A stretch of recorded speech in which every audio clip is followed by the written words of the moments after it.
தந்தை மகன் தூயாவியாரின் பெயராலே. நம் ஆண்டவராகிய இயேசு கிறிஸ்துவின் அருளும் கடவுளின் அன்பும் தூயாவியாரின் நட்புறவும் உங்கள் அனைவரோடும் இருப்பதாக.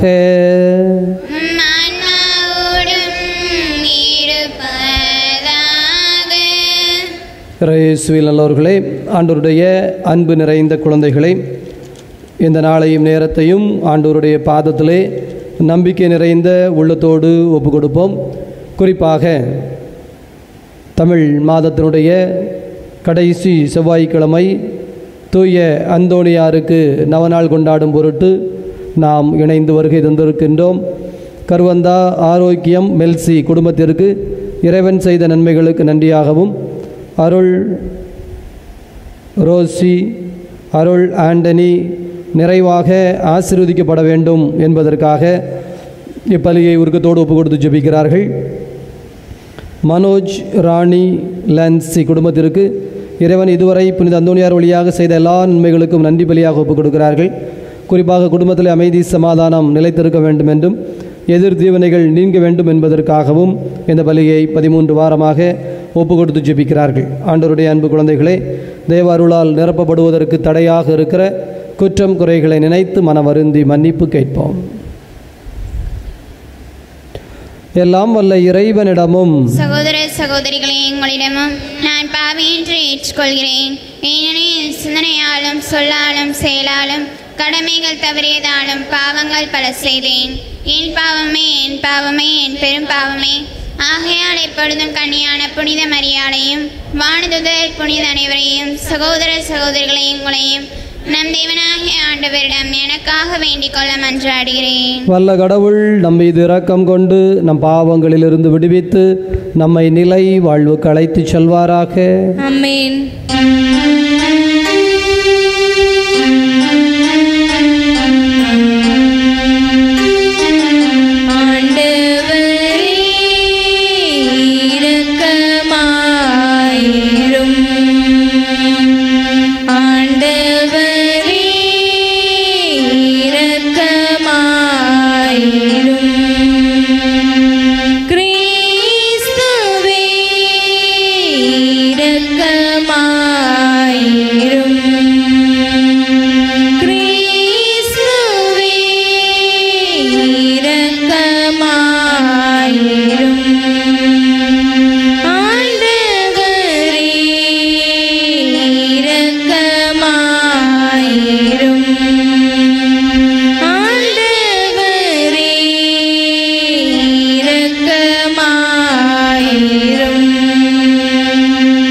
மன்றாடுவோமாக. இதய அமைதியே இறைவா, கோடியற்புதர் பதுவை புனிதர் நன்னாக்களியாத நல்லவர் தூய அந்தோணியாரை தலை சிறந்த போதகராகவும் எங்கள் தேவைகளில் பரிந்து பேசுகிறவராகவும் தந்தீரே. அவரது உதவியால் நாங்கள் பேரின்ப வீட்டின் உதவிகளை பெற்றுக்கொள்வோமாக. ஆண்டவராகிய கிறிஸ்து வழியாக உமை மன்றாடுகின்றோம்.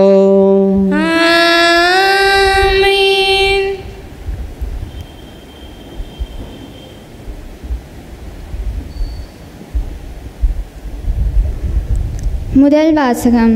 ஆண்டவராகிய இயேசுவின் மேல் நம்பிக்கை கொள்ளும், அப்பொழுது நீரும் உம் வீட்டாரும் மீட்படைவீர்கள். திருத்துதர் பணிகள் நூலிலிருந்து வாசகம். அதிகாரம் 16, இறை திருவசனங்கள் 22 முதல் 34 முடிய. திருத்துதர் பணிகள் நூலிலிருந்து வாசகம். அதிகாரம் 16, இறை திருவசனங்கள் 22 முதல் 34 முடிய. அந்நாட்களில் பிலிப்பு நகர் மக்கள் திரண்டெழுந்து பவுலையும் சீலாவையும் தாக்கினார்கள். நடுவர் அவர்களுடைய மேலுடைகளை கிழித்து அவர்களை தடியால் அடிக்க ஆணையிட்டார்கள். அவர்களை நன்கு அடித்து சிறையில் தள்ளி கருத்தாய் காவல் செய்யுமாறு சிறை காவலர் ஒருவருக்கு கட்டளையிட்டார்கள். இவ்வாறு கட்டளை பெற்ற அவர்களை உட்சிறையில் தள்ளி அவர்கள் கால்களை தொழுமரத்தில் உறுதியாய் மாட்டி வைத்தார். நள்ளிரவில் பவுலும் சீலாவும் கடவுளுக்கு புகழ்பா பாடி இறைவனிடம் வேண்டினர். மற்ற கைதிகளோ இதனை கேட்டு கொண்டிருந்தார்கள். திடீரென ஒரு பெரிய நிலநடுக்கம் ஏற்பட்டது. சிறை கூடத்தின் அடித்தளமே அதிர்ந்தது. உடனே கதவுகள் அனைத்தும் திறந்தன. அனைவரின் விலங்குகளும் கலன்று விழுந்தன. சிறை காவலர் விழித்தெழுந்து சிறைக்கூடத்தின் கதவுகள் திறந்திருப்பதைக் கண்டு கைதிகள் தப்பி ஓடியிருப்பார்கள் என எண்ணி வாளை உருவி தற்கொலை செய்து கொள்ள முயன்றனர். பவுல் உரத்த குரலில் அவரை கூப்பிட்டு, நீர் உமக்கு தீங்கு எதுவும் செய்து கொள்ளாதீர், நாங்கள் அனைவரும் இங்கேதான் இருக்கிறோம் என்றார். சிறை காவலர் உடனே ஒரு விளக்கை கொண்டு வரச் சொல்லி விரைந்தோடி வந்து நடுங்கியவாறே பவுல், சீலா ஆகியோரின் காலில் விழுந்தார். அவர்களை வெளியே அழைத்து வந்து, பெரியோரே, மீட்படைய நான் என்ன செய்ய வேண்டும் என்று கேட்டார். அதற்கு அவர்கள், ஆண்டவராகிய இயேசுவின் மேல் நம்பிக்கை கொள்ளும், அப்பொழுது நீரும் உம் வீட்டாரும் மீட்படைவீர்கள் என்றார்கள். பின்பு அவர்கள் ஆண்டவரின் வார்த்தையை அவருக்கும் அவர் வீட்டில் இருந்தோர் அனைவருக்கும் அறிவித்தார்கள். அவ்விரவு நேரத்திலேயே அவர் அவர்களை கூட்டிச் சென்று அவர்களின் காயங்களை கழுவினார். பின்பு அவரும் அவரை சேர்ந்தவர்களும் திருமுழுக்கு பெற்றார்கள். அவர் அவர்களை தம் வீட்டுக்கு அழைத்து சென்று உணவு பரிமாறினார். கடவுள் மீது நம்பிக்கை கொண்டதால் தம் வீட்டோர் அனைவரோடும் சேர்ந்து அவர் பேறு வகையடைந்தார். இது ஆண்டவர் வழங்கும் அருள்வாக்கு.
ஆண்டவர் உங்களோடு இருப்பாராக. உம் ஆன்மாவோடும் இருப்பாராக. தூய யோவான் எழுதிய தூய நற்செய்தியிலிருந்து வாசகம். ஆண்டவரே, மாற்றி உமக்கே. தூய யோவான் எழுதிய தூய நற்செய்தி 16வது அதிகாரம். ஆண்டவருடைய வார்த்தைகள் 5 முதல் 11 முடிய. அக்காலத்தில் இயேசு தம்முடைய சீடர்களை நோக்கி கூறியது: இப்போது என்னை அனுப்பினவரிடம் போகிறேன். ஆனால் உங்களுள் எவரும் நீர் எங்கே போகிறீர் என்று என்னிடம் கேட்காமலேயே நான் சொன்னவற்றை குறித்து துயரத்தில் மூழ்கியுள்ளீர்கள். நான் உங்களிடம் சொல்வது உண்மையே. நான் போவதால் நீங்கள் பயனடைவீர்கள். நான் போகாவிட்டால் துணையாளர் உங்களிடம் வரமாட்டார். நான் போனால் அவரை உங்களிடம் அனுப்புவேன். அவர் வந்து பாவம், நீதி, தீர்ப்பு ஆகியவை பற்றி உலகினர் கொண்டுள்ள கருத்துக்கள் தவறானவை என எடுத்து காட்டுவார். பாவம் பற்றிய அவர்கள் கருத்து தவறானது, ஏனெனில் அவர்கள் என்னிடம் நம்பிக்கை கொள்ளவில்லை. நீதி பற்றி அவர்கள் கருத்து தவறானது, ஏனெனில் நான் தந்தையிடம் செல்கிறேன், நீங்களும் இனி என்னை காண மாட்டீர்கள். தீர்ப்பு பற்றிய அவர்கள் கருத்து தவறானது, ஏனெனில் இவ்வுலகின் தலைவன் தண்டனை பெற்றுவிட்டான். ஆண்டவரின் அருள்வாக்கு. கிறிஸ்துவே, உமக்கு புகழ். நற்செய்தி வாக்கினால் நம் பாவங்கள் அகல்வனவாக. இயேசுவில் நல்லவர்களே, ஆண்டவருடைய அன்பு நிறைந்த குழந்தைகளே,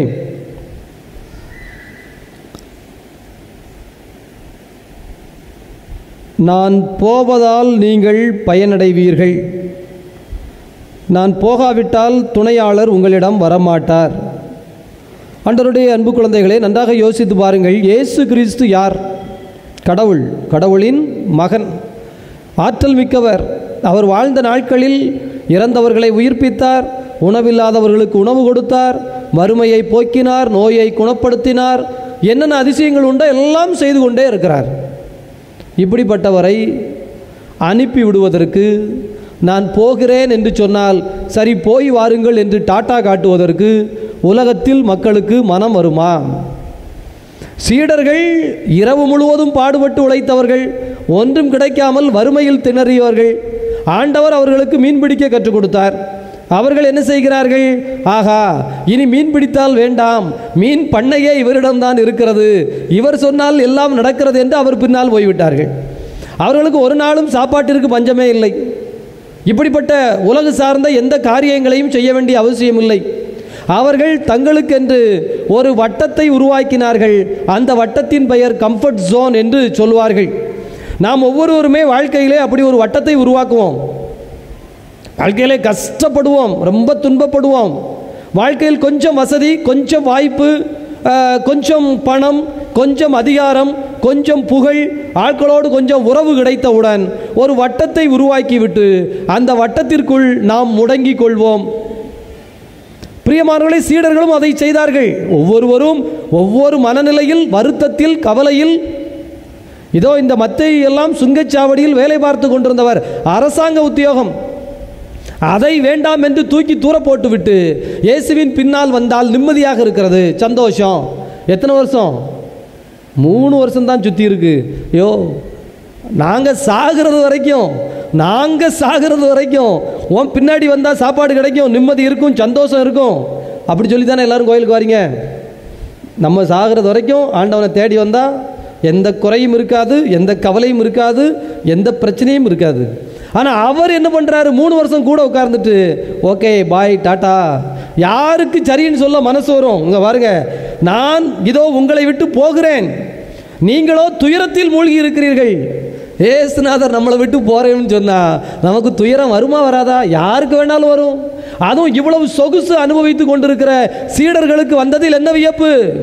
ஆனால் ஆண்டவரின் நோக்கம், கடவுள் நம்மை அழைத்திருப்பதன் நோக்கம், கடவுள் நமக்கு ஆசீர்வாதம் கொடுத்திருப்பதின் நோக்கம், இந்த கம்ஃபர்ட் ஜோன் என்று சொல்லப்படுகிற ஒரு சொகுசு வளையத்தில் அப்பாடா என்று போய் உட்கார்வதல்ல. அது மரணத்திற்கு சமம். கல்லறையை தவிர சொகுசான இடம் உலகத்தில் எதுவும் கிடையாது, பாதுகாப்பான இடம் உலகத்தில் எதுவும் கிடையாது. வேற எல்லா இடத்திலும் ஏதாவது ஒரு சின்ன சிக்கல், ஒரு சின்ன பிரச்சனை, ஒரு சின்ன சவால் மனிதன் சந்தித்து தான் ஆக வேண்டும். அதுதான் இந்த வாழ்க்கையினுடைய போக்கு. ஆனால் ஆண்டவருடைய அன்பு குழந்தைகளே, இயேசு என்ன சொல்லுகிறார்? நான் போனால் நீங்கள் வளருவீர்கள், தூய ஆவி உங்களை என்னுடைய சீடர்களாய் உலகம் முழுவதும் அனுப்பி, தம்பி ராயப்பா இங்க வா, நான் உன்னைய கூப்பிட்டு என்ன சொன்னேன்? நீ மீன் பிடிக்க மாட்டாய், மனிதரை பிடிப்பவராக்குவாயின்னு சொன்னா, நீ என் சீடரானது என் சீடனாய் இருப்பதற்கல்ல, எனக்கு பல்லாயிரக்கணக்கான சீடர்களை உருவாக்குவதற்கு. You become leaders.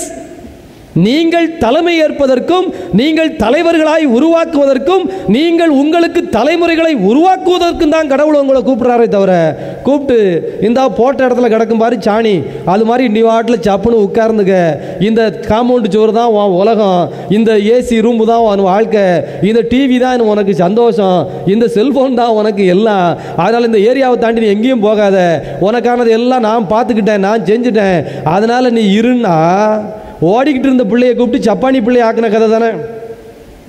அதுவே கஷ்டப்பட்டு வாழ்ந்து முன்னேறி எதையாவது பண்ணலாம்ங்கிறத கூப்பிட்டு எல்லா வசதியும் செஞ்சு, ஒரு வீல் சேரை செஞ்சு, இதை தாண்டி நீ எங்கேயும் போகாதல, உட்கார்ந்த இடத்துல உனக்கு சோறு தரேன், தண்ணி தரேன், எல்லாம் தரேன்னா அது வாழ்க்கையை அனுபவிக்குமா, வாழ்க்கையை பார்க்குமா? கடைசி வரைக்கும் அதை கடவுள் காப்பாற்றிடுவாரு. ஆனால் அந்த குழந்தையால் யாருக்கு என்ன?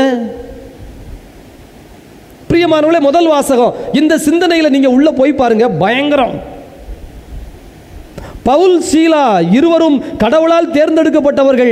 கடவுள் கூப்பிட்டு கடைசியில் எங்கே போகணும்? சிறைச்சாலைக்கு. எதுக்கு?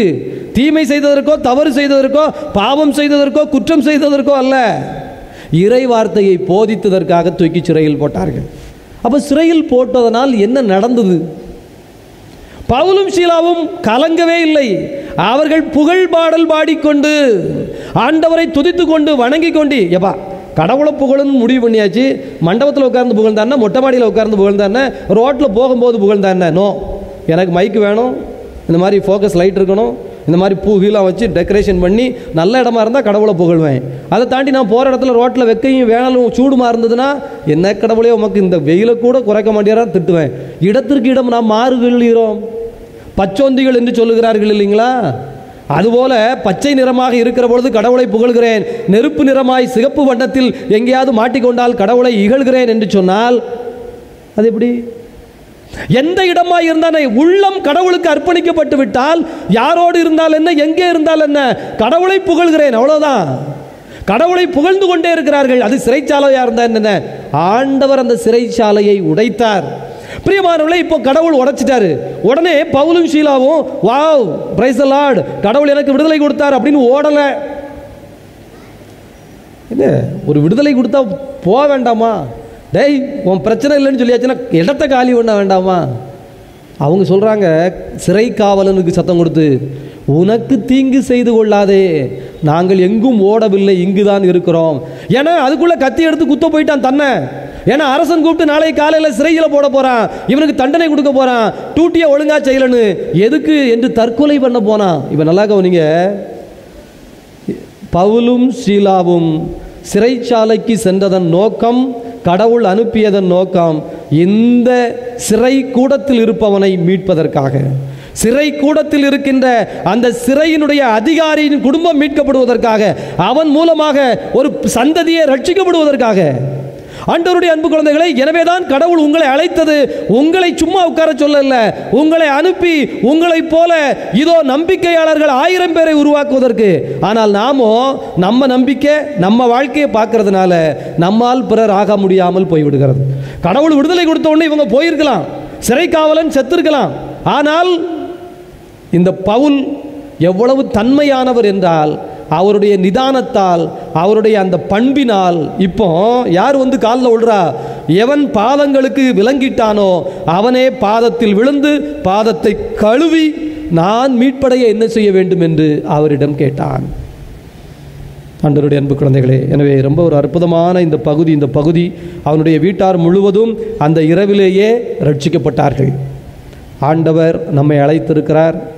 அவர் நம்மை விட்டு போகிறேன் அல்லது நீங்கள் வளருங்கள், தூய ஆவியை தருகிறேன் என்பதெல்லாம் அவருடைய திட்டம். நாமோ எப்போதும் கடவுளை புகழ்வோம், எப்போதும் சமாதானத்திலும் நிறைவிலும் வாழ்வோம். ஆண்டவர் நம்மால் பலரை மீட்கட்டும், ரட்சிக்கட்டும். ஆமென்.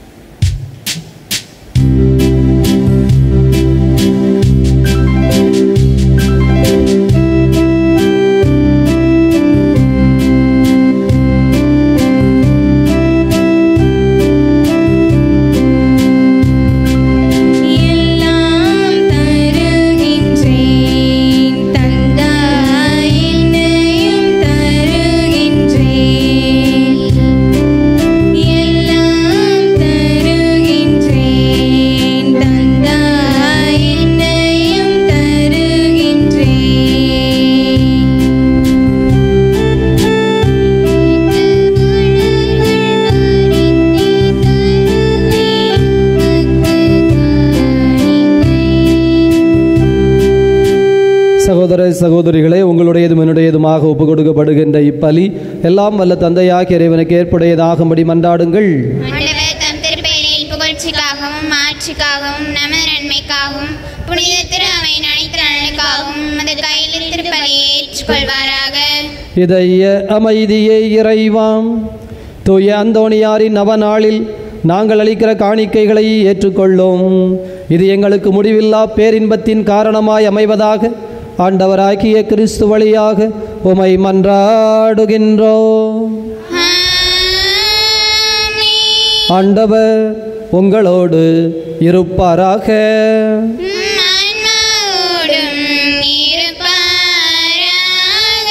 இதயங்களை மேலே எழுப்புங்கள்.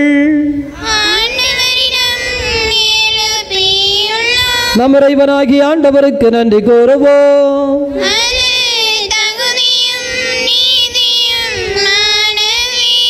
ஆண்டவரே, தூயவரான தந்தையே, என்று வாழும் இறைவா, நாங்கள் உமக்கு நன்றி செலுத்துவது எங்கள் கடமையும் மீட்புக்குரிய செயலும் ஆகும். ஏனெனில்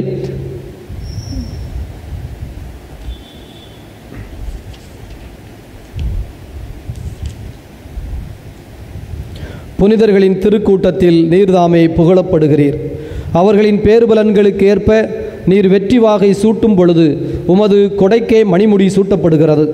அவர்களுடைய வாழ்க்கை நெறி எங்களுக்கு எடுத்துக்காட்டாகவும், அவர்களோடு உள்ள உறவு ஒன்றிப்பு எங்களுக்கு தோழமையாகவும், அவர்களது பரிந்துரை எங்களுக்கு பேருதவியாகவும் இருக்க நீரே எங்களுக்கு அருள் செய்தீர். ஆகவே விண்ணகத் தூதரோடு இணைந்து போற்றி புகழ்ந்து அக்களித்து நாங்கள் பாடுவதாவது:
இதய அமைதியே இறைவா, நீர் மெய்யாகவே தூயவர், தூய்மை அனைத்திற்கும் ஊற்று. ஆகவே உம்முடைய தூய ஆவியை பொழிந்து இக்காணிக்கைகளை தூய்மைப்படுத்த உம்மை வேண்டுகிறோம். எங்கள் ஆண்டவர் இயேசு கிறிஸ்துவின் உடலும் இரத்தமுமாக எங்களுக்கு இவை மாறுவனவாக. அவர் பாடுபட உளம் கனிந்து தம்மை கையளித்த போது அப்பத்தை எடுத்து நன்றி செலுத்தி அதை பிட்டு தம் சீடர்களுக்கு அளித்து கூறியதாவது: அனைவரும் இதிலிருந்து பெற்று உண்ணுங்கள், ஏனெனில் இது உங்களுக்காக கையளிக்கப்படும் என் உடல்.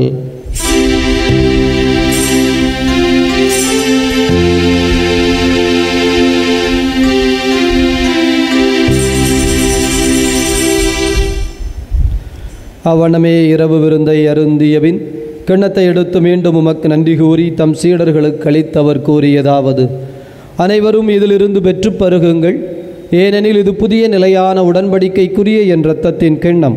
இது பாவ மன்னிப்புக்கென்று உங்களுக்காகவும் பலருக்காகவும் சிந்தப்படும். இதை என் நினைவாகச் செய்யுங்கள்.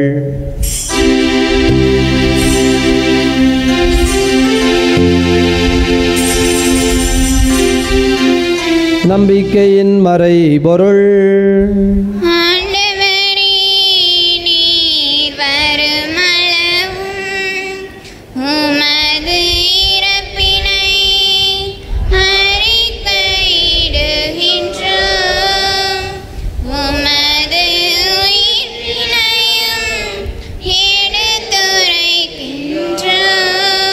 ஆகவே ஆண்டவரே, நாங்கள் கிறிஸ்துவின் இறப்பினையும் உயிர்ப்பினையும் நினைவு கூர்ந்து வாழ்வு தரும் அப்பத்தினையும் மீட்பளிக்கும் கிண்ணத்தினையும் ஒப்புக் கொடுக்கின்றோம். உம் திரும்ப நின்று ஊழியம் புரிய தகுந்தவர்கள் என எங்களை ஏற்றுக்கொண்டீர். எனவே உமக்கு நன்றி செலுத்துகிறோம்.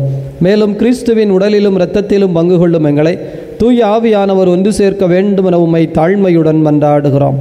ஆண்டவரே, உலகம் முழுவதும் பரவி இருக்கும் அது அவையை நினைவு கூர்ந்தருளும். சிறப்பாக எங்கள் திருத்தந்தை பிரான்சிஸ் எங்களாயர் அந்தோணிசாமி உமது அன்பின் குழந்தைகள் அனைவரையும் தெய்வீக அன்பினால் நிறைவு பெறச் செய்தருளும். உயிர்த்தெழுவோம் என்கின்ற எதிர்நோக்குடன் இறந்த அனைவரையும் உமது திருமுக ஒளியினுள் ஏற்றுக்கொள்ளும் எங்கள் அனைவர் மீதும் இரக்கமாயிரும். கடவுளின் கன்னித்தாயான மாட்சிமிக்க மரியாள், புனித அப்போஸ்தலர், இவ்வுலகில் உமக்கு உகந்தவராய் இருந்த புனிதர் அனைவருடனும் நாங்கள் இலைவாழ்வில் பங்கு கொள்ளும் தகுதி பெற்று உம் திருமகன் இயேசு கிறிஸ்து வழியாக உம்மை புகழ்ந்தேத்தும் வரமருள உம்மை மன்றாடுகிறோம்.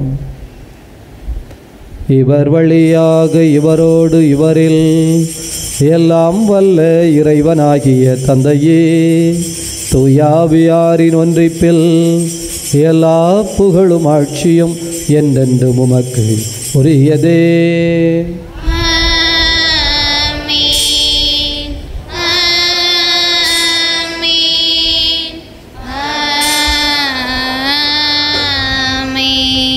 நம் ஆண்டவர் இயேசு கிறிஸ்து ஜெபிக்க கற்றுக் கொடுத்தார். அப்படியே ஜெபிப்போம். விண்ணுலகில் இருக்கிற எங்கள் தந்தையே, உமது பெயர் தூயதென போற்றப் பெறுக. உமது ஆட்சி வருக. உமது திருவுளம் விண்ணுலகில் நிறைவேறுவது போல மண்ணுலகிலும் நிறைவேறுக. எங்கள் அன்றாட உணவை இன்று எங்களுக்கு தாரும். எங்களுக்கு எதிராக குற்றம் செய்வோரை நாங்கள் மன்னிப்பது போல எங்கள் குற்றங்களை மன்னியும். எங்களை சோதனைக்கு உட்படுத்தாதையும் தீமையிலிருந்து எங்களை விடுவித்தருளும். ஆண்டவரே, தீமையிலிருந்து விடுவித்து அமைதியை தந்தருளும். பாவத்திலிருந்து விடுதலை பெற்று நலமுடன் வாழச் செய்தருளும்.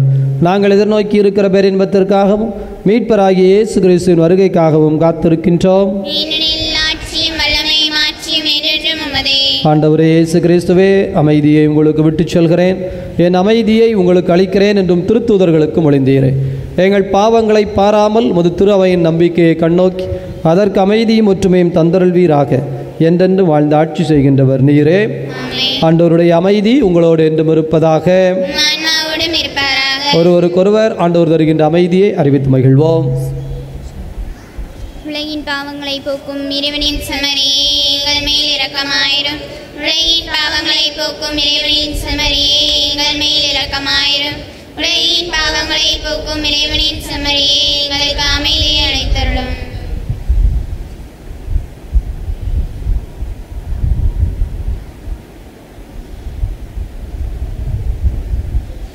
இதோ இறைவனின் செம்மறி, இவரே உலகின் பாவங்களை போக்குகின்ற தெய்வம்.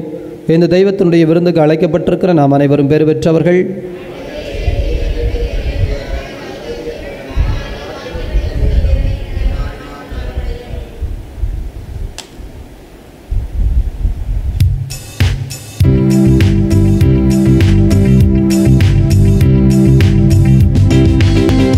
இறைவனே வாழ்க,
ஆண்டவருடைய அன்பு குழந்தைகளே, அற்புத சுரங்கம் சுரண்டை தூய் அந்தோணியாருடைய இத்திருத்தலத்தில் இந்த மே மாதம் 19, 20, 21 ஞாயிறு, திங்கள், செவ்வாய் ஆகிய 3 நாட்கள் தீர்த்த அபிஷேகத்தினுடைய நற்செய்தி விடுதலை பெருவிழா நடைபெற இருக்கிறது.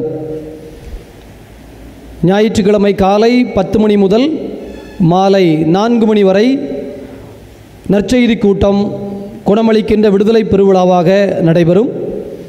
மாலை 3 மணிக்கு ஞாயிறு திருப்பலியானது நடைபெறும். திங்கட்கிழமை காலை 10 மணிக்கு ஆரம்பித்து மாலை 4 மணி வரை நற்செய்தி விடுதலையினுடைய பெருவிழாவாக, குணமளிக்கின்ற விழாவாக, கட்டுகள் உடைக்கப்படுகின்ற, நீண்ட நாட்களாக குடும்பத்தில் இருக்கிற நோயோ அல்லது ஏனைய எதிர்வினைகளோ அல்லது கடன் பிரச்சனைகளோ அல்லது நீண்ட நாட்களாக தீராமல் இருக்கின்ற, தொடர்ந்து நீங்கள் போராடி கொண்டிருக்கின்ற சில காரியங்களுக்காக திங்கட்கிழமை சிறப்பாக ஜெபிக்கப்படும். மாலை 3 மணிக்கு திருப்பலி நிறைவேற்றப்பட்டு 4 மணியோடு நிறைவுபடும். 3வது நாள் செவ்வாய்க்கிழமை பதுவா நகரிலிருந்து தூய் அந்தோணியாருடைய திருவுடல் நமது ஆலயத்திலே மாட்சியோடு இருக்கிறது. தூய் அந்தோணியாருடைய முழுமையான அந்த அடையாளமாக இருக்கிற இத்தாலி நாட்டின் பதுவா நகரிலிருந்து கொண்டு வரப்படுகிற தீர்த்தத்தால் அந்த நாள் அபிஷேகம் நடைபெறுகிறது. எனவே இந்த மே மாதம் 21ஆம் தேதி செவ்வாய்க்கிழமை காலை 10 மணிக்கு இந்த விடுதலையினுடைய பெருவிழா ஆரம்பமாகும். மதியம் 1 மணிக்கு அனைத்தும் நிறைவு பெற்று சிறப்புற அமைக்கப்படும். அந்த நாளில் மதியம் தூய் அந்தோணியாருடைய திருவுருவப்படம், புளியம்பட்டியிலிருந்து கொண்டு வரப்படுகிற மந்திரிக்கப்பட்ட புனித அரிசி ஆகியவை அனைவருக்கும் வழங்கப்படும். இந்த 3வது நாள் முழுமையினுடைய நாள் சிறப்புற அமைவதற்காக முதல் 2 நாட்கள் தயாரிப்பின் நாட்கள் என்று அமைக்கப்படுகிறது. எனவே 3 நாட்களும் மதிய உணவு இங்கே நமக்கு வழங்கப்படும். அதற்கான ஏற்பாடுகள் செய்யப்பட்டிருக்கின்றன. ஆண்டவருடைய அன்பு நிறைந்த குழந்தைகளே, நீங்கள் மட்டுமல்ல, உங்களுடைய உறவுகள், சொந்தங்கள், வெளியில் இருப்பவர்கள் அனைவரையும் இந்த 3 நாளும் எங்கள் ஊரில் திருவிழா, அதுவும் நற்செய்தியினுடைய பெருவிழா, இந்த 3 நாள் தொடர்ந்து நீங்கள் அனைத்து நிகழ்வுகளிலும் கலந்து கொள்ள வேண்டும் என்று சொல்லி ஒவ்வொரு குடும்பத்தினரும் குறைந்தது 5 பேர் உறவினர்களை அழைத்து அவர்களையும் இங்கே அந்த 3 நாட்களும் முழுமையாக இந்த நற்செய்தி கூட்டத்திலே, பெருவிழாவிலே கலந்து கொள்ள அழைத்து கொண்டு வர உங்களை அன்போடும் பாசத்தோடும் நேசத்தோடும் நான் கேட்டுக்கொள்கிறேன். இதற்கான செலவுகளை நாம் பல்வேறு விதங்களில் ஆட்களை சந்தித்து கொண்டிருக்கிறோம், திட்டமிட்டு கொண்டிருக்கிறோம். அதற்கான அருளையும் ஆசிரியையும் ஆண்டவர் தந்து கொண்டிருக்கிறார். ஆகவே நீங்களும் கூட இயன்றவரை இது குறித்து கலந்து பேசி என்ன விதத்தில் நீங்கள் உதவியாய் இருக்க முடியும் என்பது குறித்து குடும்பத்திலே ஜெபித்து சிந்தித்து இதோடு இணைந்திருக்க உங்களை அன்போடும் பண்போடும் பாசத்தோடும் நான் கேட்டுக்கொள்கிறேன். எழுந்து நின்று நாம் இறைவனுக்கு நன்றி கூறுவோம். மன்றாடுவோமாக. இதய அமைதியே இறைவா, இத்தைவீக திருக்கொடைக்காய் உமக்கு நன்றி கூறுகிறோம். இதன் பேரின்பாற்றலால் எங்கள் வாழ்வு நிரப்பப்படுவதாக ஆண்டவராகிய கிறிஸ்து வழியாக உமை மன்றாடுகின்றோம். ஆண்டவர் உங்களோடு இருப்பாராக.